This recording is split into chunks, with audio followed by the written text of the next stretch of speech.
I was born in Edmonton in December 31st, 1945, and lived in Edmonton up till about 25 years ago when we moved to Calgary. And I was not born in Edmonton. I moved to Edmonton in 1978.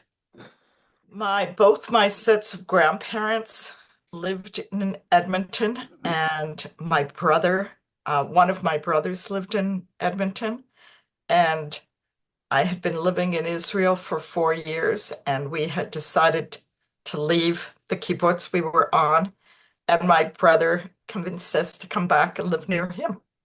That was my brother, Rick Uretsky, Oliver Shalom. Well, I went to the Talmud Torah from grade 1 to 6, and besides giving a Jewish background, my best friends are still guys that I went to school with. Matter of fact, some of us just did a trip together. Yeah, and I wasn't a big synagogue goer, but there was the synagogues. And later on, I was involved somewhat at the JCC when it survived, and ended up playing Jewish hockey and sponsored a team in the baseball league, which was just terrific. The one off Grote Road. And which of the synagogues would you say you would have been affiliated with? Also, first couple grades were excuse me. The first couple of years were actually at the one downtown. They had a taxi pick us up and take us there. And I'm sorry, my parents were involved with the Beth Israel. Sure. Larry, when you said you sponsored a team, wasn't that the Alberta Bakery team? Yeah. And there was one, and when you say Beth Israel, you're talking about the Chevra Kadisha or the synagogue? Synagogue. About 119th Street. That's correct. Yeah, my grandfather, our grandfather, was president at one time. And what was your grandfather's name? Meyer Sheckter. When I arrived here, I had one child, and he was just 3. But our first home was in Rio Terrace, and we spent a lot of time at the Jewish Community Center. When he was old enough, we swam there. There was Jewish hockey, floor hockey there. There was Kinder Gym or whatever it was called. I can't remember. There was all kinds of different activities there, and we literally spent tons and tons of time there. I subsequently had 3 more children. They all went to Talmud Torah, all 4 of them, and they overlapped with Larry's kids. His kids are a bit older than ours, so we were at the tail end. But we belonged to the Orthodox shul, and my memories, and later on when my girls were bat mitzvahed, we belonged to the other synagogue. But my memories were it was very common to walk back and forth between the 2 synagogues during high holidays and kind of schmooze with the people from the other synagogues and so on. I think at that time Alberta Bakery still existed, and so we got our bread from Alberta Bakery and so on. But those were the main Jewish institutions, I think, that we were involved in. Maybe I'll just start off with, it was started by all our grandfather, Meyer Sheckter. I think I'm not good on all the dates, but I think probably in the early 20s. And it was located, I remember the building, it was located down an alley on about 90th Street off 118th Avenue in the North End. Later, we moved to bought an old Safeway on 95th Street and 114th Avenue. By that time, my grandfather was pretty much, he was involved in it, but we had a fairly busy retail store there. It was a residential area, and he took care of it and talked to people and loved it. And my father and my uncle Dave Sheckter took over running the bakery. I started hanging around. My dad would take me to work, and I would just hang around while I was a young kid. And by the time I was about 16, I started working full time in the bakery, mostly shipping department, and then all through high school. In the summers, I would take over for when all the drivers went on holidays. I would do their deliveries, and from there I went on to university south of town, and came back. I was going to school in Ottawa. I came back, and basically my dad offered me a job full time. So I started probably in the early 70s, working full time and being part of it. No, I worked till it closed. When did the bakery close? What year? When did it close? Yeah. 1996. 96? 1996.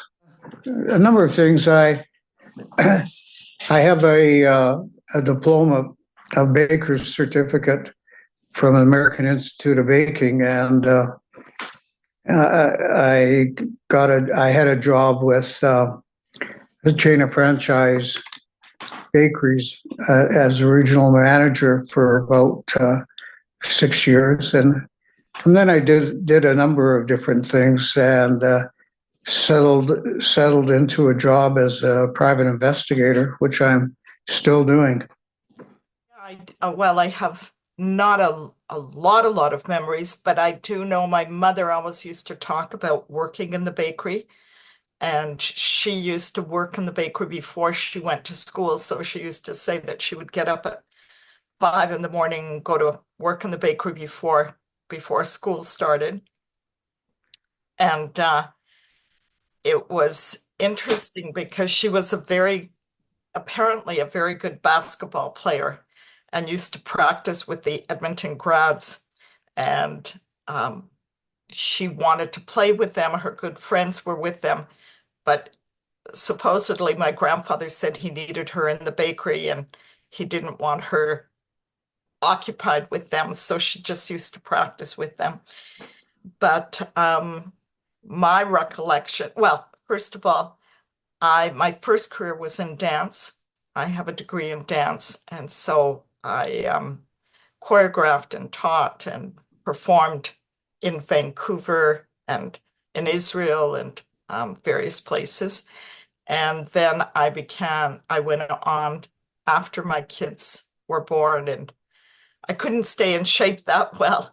I went on and got a degree, a master's in library science, and I worked at the University of Alberta. I worked at King's College, and I ended up settling at MacEwan and worked as an academic librarian for 15 years. Then there, before I had a car accident that pushed me into retirement a bit earlier than I planned.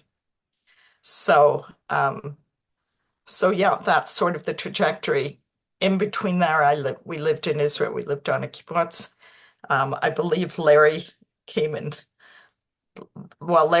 visited us actually when I was doing a year program after high school.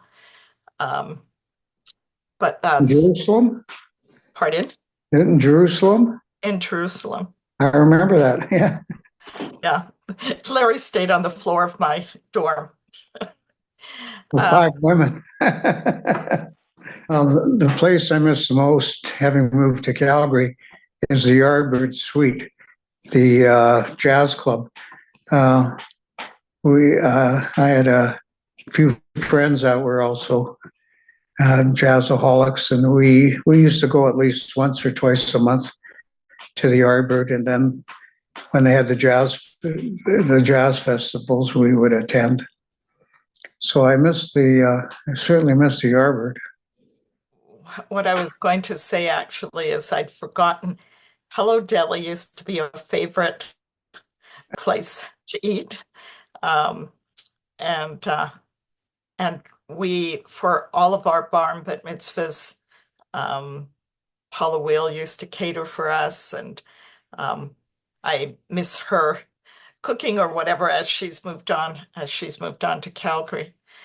I'm a big I enjoy culture in that. So going to the symphony, going to the Alberta Ballet.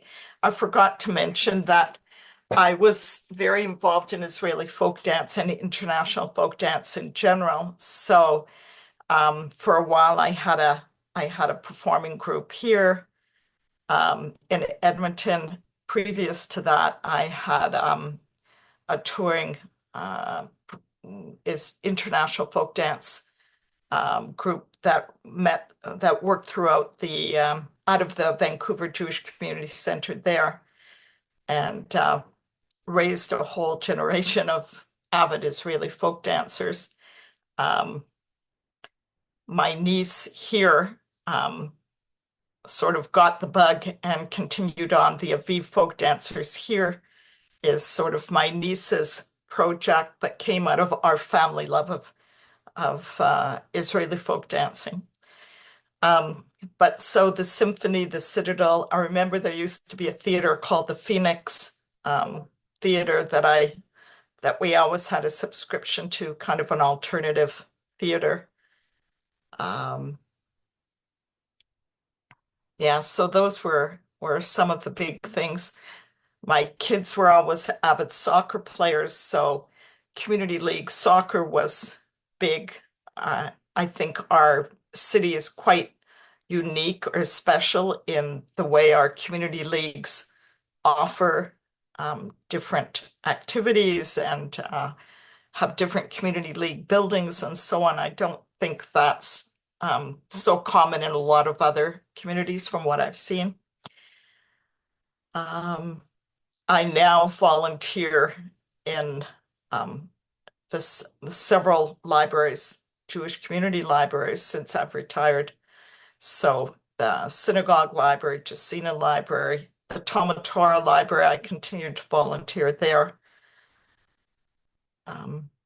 So keep myself very busy. I should add that also reminded me we were avid attenders of the Citadel theaters over the years. That was a real blessing to have in Edmonton. I could maybe talk a bit more about Alberta Bakery. We were kosher. I'm not sure if we're the first kosher bakery in Edmonton, but it's funny.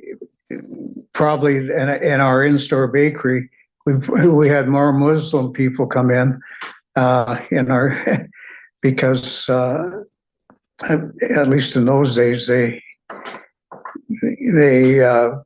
our bread was considered up to their standard, halal standards. And we had a lot of, we were a wholesale bakery primarily. We sold to, over, different times, sold to Woodward's, which was a pretty big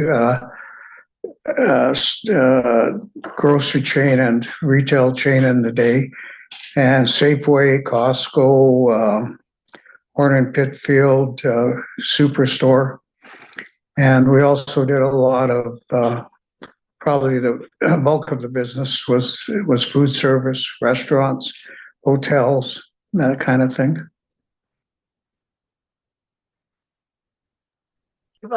if I can just add, our grandfather's house has a plaque on it. I guess it's been denoted a historical, um, whatever it's called, a historical site or whatever. But that house on, Larry, is it 88th Street? Or Yeah, 88th Street. yeah, that house, my family, I grew up in St. Catharines, Ontario, and I should just go back a sec. When both my parents were born in Edmonton, and when my father was an engineer, and when it came time for him to go to university, there was a quota at the U of A in professional schools, and so he was not accepted or didn't meet the quota or whatever. So he actually did his engineering degree at UBC. But then when he graduated, the first job he was able to get was in St. Catharines. So he and my mother got married and they moved to St. Catharines, where we lived until I was 15.